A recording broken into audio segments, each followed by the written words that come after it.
La grosse différence que je vois au niveau cardiaque entre le rameur et l'airbike, c'est que l'airbike, tu es constamment en mouvement, tu t'arrêtes jamais.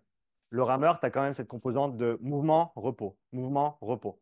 Même si tu vas vite, à 30 coups minutes, la moitié de ton temps, plus de la moitié de ton temps est passé à te reposer, à te relâcher.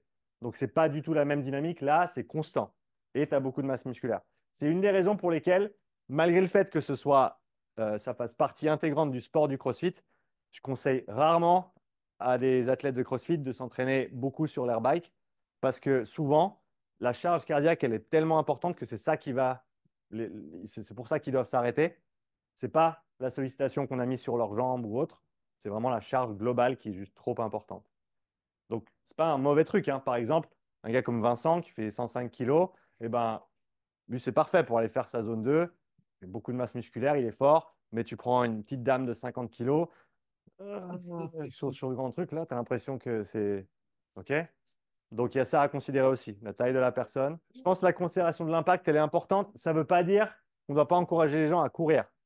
Ça veut juste dire qu'il faut prendre les étapes nécessaires, préparer le pied, préparer le bas de la jambe, préparer la cheville, et faire en sorte qu'ils puissent encaisser le volume sans se faire mal. Ça, c'est le plus important. Et souvent, ce qui manque à ce niveau-là, c'est de la progressivité. Les gens, ils commencent à en faire trop, trop vite et trop fort aussi. Et encore une fois, courir à 15 km/h et courir à 8 km/h, ce n'est pas du tout la même contrainte sur le corps. Et rappelle-toi que c'est 160, 180 fois minute que ça tape. Donc, il faut pouvoir assumer cette charge. Donc, on encourage la course à pied, mais on encourage aussi une approche progressive et raisonnée à la course à pied. Après, on sait aussi, de par la position sur le rameur, hein, c'est un sport qui est contraignant au niveau mécanique. Et d'ailleurs, la blessure qui survient le plus souvent, même à très haut niveau, c'est le dos et les côtes. OK?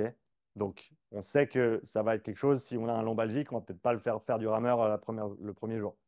On peut tendre vers ça, hein, mais ça peut être un objectif, mais ça ne devrait pas être le moyen d'y arriver ou peut-être pas le premier moyen qu'on va utiliser.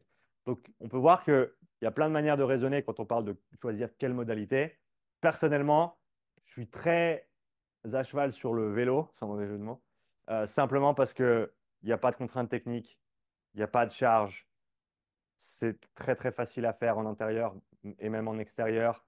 On peut facilement contrôler l'intensité, hein. Même en course à pied, ben, tu peux le faire au ressenti, tu peux le faire avec ta montre, mais au début, c'est pas facile non plus.